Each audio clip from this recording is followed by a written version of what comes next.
In their advance across the islands of the Pacific, each landing is like breaching a castle.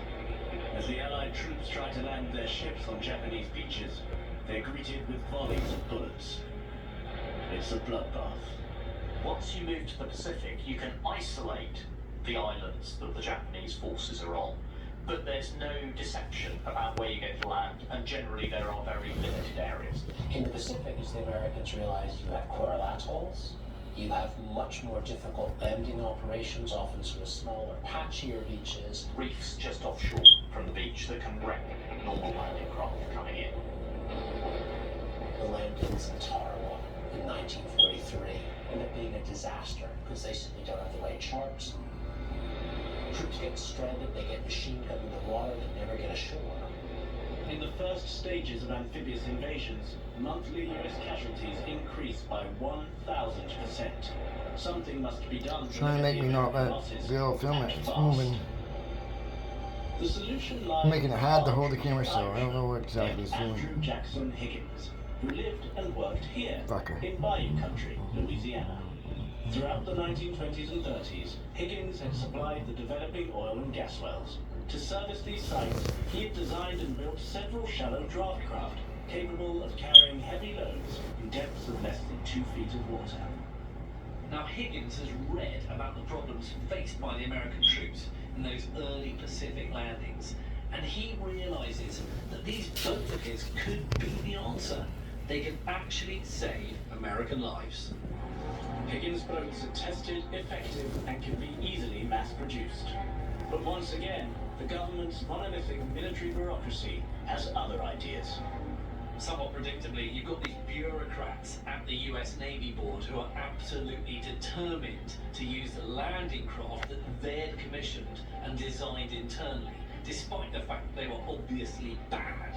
So what they do is they continue to purchase thousands of these inferior, internally designed ships, even though it's costing American lives. Now, this is a theme that you see going on throughout the entire war. You've got this real pushback of army bureaucrats against the expansion of military production into the private sector. And that, of course, is going against men like Higgins and Kaiser, who really know what they're doing. But Higgins, like Kaiser, is not easily beaten. He demands that Congress investigate the Navy Board and wins a hearing with Senator Harry Truman. Truman himself was no great fan of the New Deal, and Truman was certainly on the side of the conservative Democrats in the 1940s that thought that the staunch Roosevelt Democrats had gone too far with government regulations. Truman calls for a head-to-head operational test. That don't fucking say something to you then. Is when they pitch the two designs up against each You're just other, never gonna get it, I guess. everything that Higgins would have wished for happens. So he shows Really? the Navy designs What the up as fuck is going on? the inferior. Makes zero sense. Dazzles everyone. Truman is stunned by the corruption of the Navy Board. He launches a Love you all. investigation You know, and concludes that the Navy try to Board find have shown a flagrant disregard try to find good in this world still. Try not to see all the negative. I've been struggling with that, and it's really important, you know. Don't get lost in just what a shit show this is, you know. Just put some energy into just the good people that are left, the ones that are still fighting, just the better humanity, better, you know, just being decent human fucking beings, pretty much. You know, it's a rare thing nowadays. But I love you guys. Stay safe. They're transporting hundreds of thousands of troops and tens of thousands of tanks, trucks, and transports. The problem is how to get this vast floating army ashore. You need to build more complex landing craft that can carry heavy loads, and you need to build those in a way that had never been conceived of before. And Kaiser, yet again, begins to involve himself in the building of these more intricate landing craft. The solution is the landing ship tank. NST is a landing ship tank, and it's one of the best inventions of the war. They were designed in Britain, but they were manufactured in Kaiser's shipyards.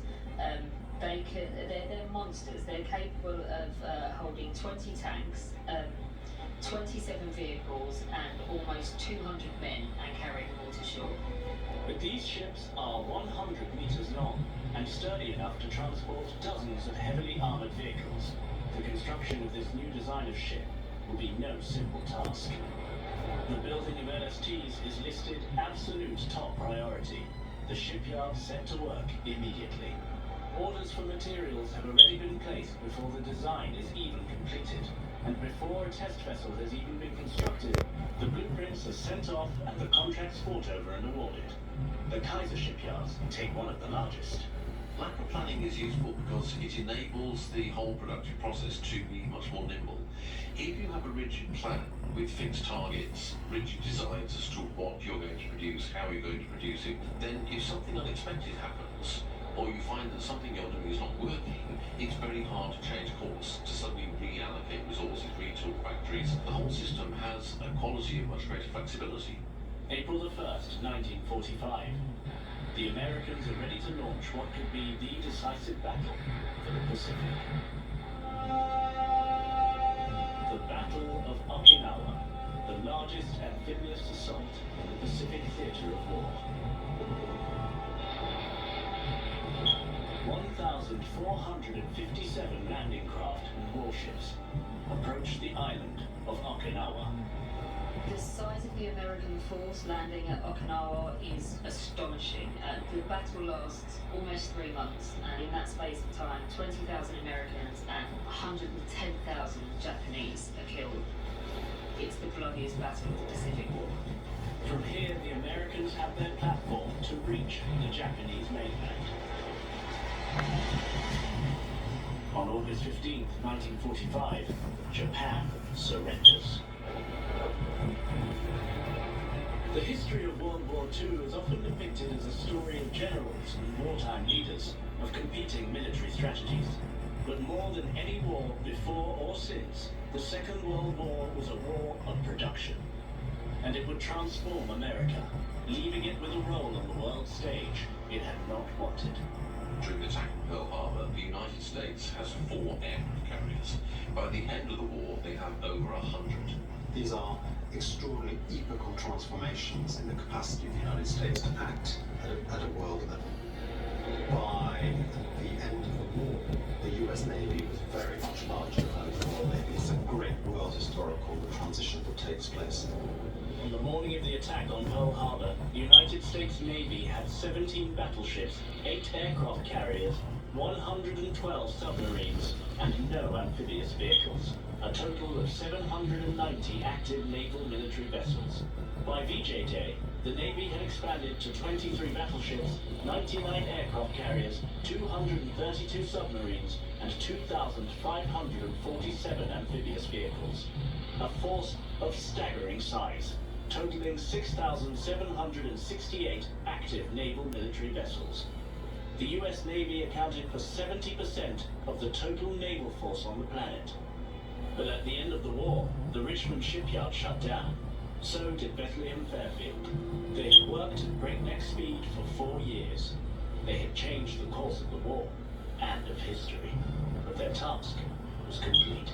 The American shipbuilding program is symbolic of America's pioneering spirit of industry. At the time, 1.7 million Americans worked in shipyards during World War II. Today, that figure's dropped off by 95%, about 100,000. It was truly an impressive operation. We couldn't do it today. We couldn't even manage the paperwork today in the length of time that they built ships back then. It was pretty amazing. While the United States Navy today is only a fraction of its size in 1945, it remains a dominant force in the world's oceans and seas. The untold story of war production. All wars are about competition in production. The side that can produce more is always going to triumph. This is a war between the factories. The real story of how the world wars were fought and won. It may sound strange, but modern wars, they're not won by battles. They're won by factories. They swamped the other side with a tide of mass production. And those factories would shape the modern world. Volkswagen, Fiat, Mitsubishi, they're all household names now, but they made those names as war factories. Gotta get back to work.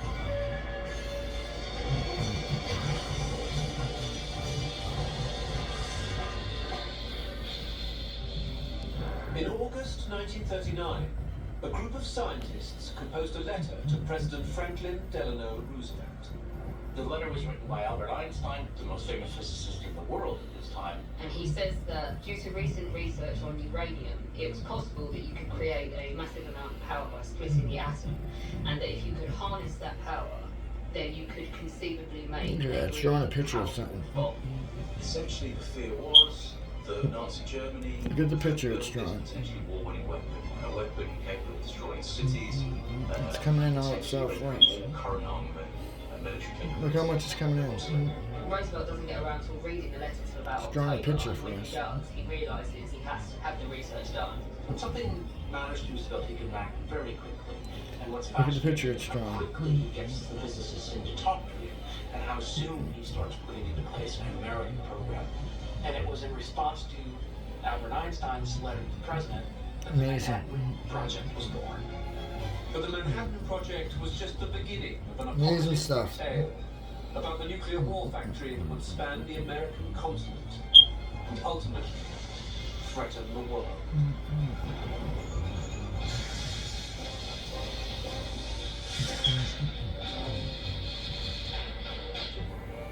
On the 19th of January 1942, just over a month after the Japanese attack on Pearl Harbor, President Roosevelt gave his official approval for an accelerated A-bomb project to go ahead. But progress was slow. Getting the idea of an atomic bomb off of paper and into reality is not easy at all. They're trying to make a weapon that doesn't exist. It's not like designing a new aircraft or designing a tank in this case. It's designing a weapon that no one has ever seen before. It exists in sort of physicists' mind. The science took time. It took dozens of the leading brains in the world to really think this through, how to be done, and overcome many scientific problems that had never been addressed before. The people that are going to have to mastermind it are spread out all over the country at different scientific institutions, and getting them all together on the same page to do something by one centralised process is like herding cats. Also, by the way, spreading it out provides some secrecy. In essence, it was the most complex war factory ever put together. We have to get beyond our mind of seeing a factory as some sort of satanic mill of industrial production belching out smoke and producing heavy metal goods. The atom bomb is in many ways the most extraordinary example of a factory production because its sources of supply, sources of production are spread out around the country.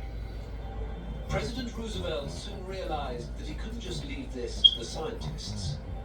So to manage this project through, it's a massive construction project. You want an establishment that's already there to manage it for you. You don't want to create one. It's a time of war, so you're going to pick between the Army and the Navy. And for this purpose, the Army are the ones with all of the experience in organisation of massive construction projects. They're the one you choose. So in August 1942, President Roosevelt sets in train the Manhattan Engineering District under the command of General Leslie Groves. The organization is generally known as the Manhattan Project. Everybody, including General Leslie Groves, thinks that he is the wrong man for the job. Not only does nobody like him, but he wants a battlefield command, and he had no interest in what he perceived as a desk job, though it's not where he wants to be at all. But Groves turns out to be an inspired appointment. What he's got is the experience to get it done. He's already overseen army construction projects, and they're worth billions of dollars, so he's a very responsible guy. But not only that, he's a real force of nature.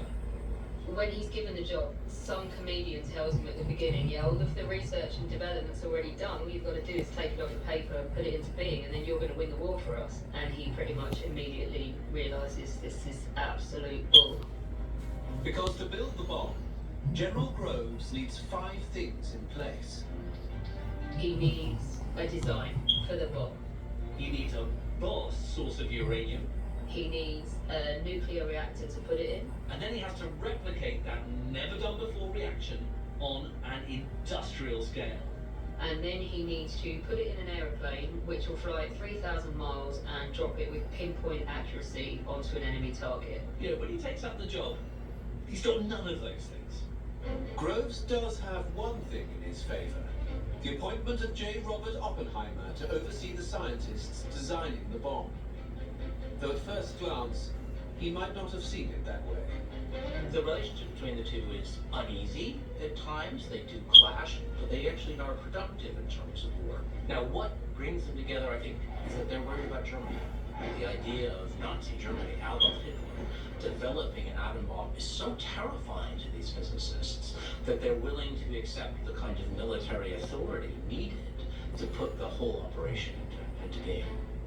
Once he was established in the secret research facility, There's no special effects, no nothing, no editing going on in this video. started working on 2 different types of Look at bomb. that. The first one is You see that little head thing sticking up at the very top right hand? That's, I'm gonna tell you, that's one of the creatures right there. It creates a critical mass, which creates a chain reaction, which releases lots and lots of energy, which is where you get the bang.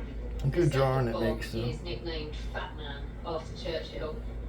In this case, putting, for example, a subcritical piece of plutonium in the middle of a spherical bomb design surrounded by electronic Make that hexagon to the left, like halfway down the screen right now. Look at that face. You would send pressure in on the atoms from all sides by exploding inwards. That's intense. That pressure would cause it to fuse and release the energy. Rewind 5 seconds ago. That thing looked nothing like that. Groves can't get the fissile material they need to put into the bombs. So he sources over 1 million kilograms of high-quality uranium. I can feel the energy. from Congo. This thing's sending out. Having sourced a supply of fuel, the next step was finding a way to turn it into fissionable material, capable of generating a nuclear explosion. The man entrusted with this task was Enrico Fermi at the University of Chicago. He was a complete nutcase because he sets up his operation in a squash court next to a football field. And at this point, there's no guarantee that when he sets off a reaction, he isn't going to blanket Chicago in radiation. So rather than fill in any health and safety forms or do any risk assessments, he just doesn't tell anyone that he's about to do it, and he tests it anyway. And luckily for him, it works without destroying Chicago. But creating a nuclear reaction was only the first step. Now Groves had to turn that process into a factory. Groves had already picked the site for his nuclear factory, so much so that the day after he bought his uranium, he signed up to have 3 factories in Oak Ridge in Tennessee. And they're all located in valleys, you know, well away from the town. And that, of course, provides security and containment in case of, well, frankly, explosions. But Groves knew that just building a nuclear factory wasn't enough. He needed a working company infrastructure with experience in this kind of project to run it. He found it in DuPont. This is a huge chemical manufacturer with an impeccable safety record, and their track record went all the way back to the reign of Louis XVI in France, where to make them focus on safety, the guys running it would have to build their houses within range of any explosions or anything that went wrong, so that they would put an emphasis on safety and no risk. And they're still holding to that by the time World War II comes around. So DuPont was the perfect choice to run a brand new weapons factory, making the most dangerous material on Earth. Only problem was, DuPont didn't agree. DuPont, however, don't want anything to do with the project. For a start, they produced 40% of all of the explosives used by the Allies in World War I. They made so much money. They were branded as profiteers, and they don't want to be branded with that again. And so what you've got this sort of last-ditch effort from General Groves, and he tells the company that the atom bomb project is the president's top priority, and it could actually win the war. And so, you know, with the president behind it, this is becoming more of a question of a patriotic duty to do it rather than something that's going to enhance the bottom line. So DuPont actually agrees, But they want to still avoid these accusations of war profiteering, and so what DuPont insists is that its fee for the project would only be $1. DuPont immediately recognized that Oak Ridge wasn't going to be large enough to produce fissile materials in the quantities they needed. So they began building another facility at Hanford in Washington state. Between them, these two plants would employ almost 100,000 people, building and managing the nuclear reactors capable of handling more than 2,000 tubes of uranium. It was a massive project. The magnets in the reactors needed so much copper that eventually they robbed the US Treasury of 15,000 tons of silver as a substitute in order to make the coils for the reactors.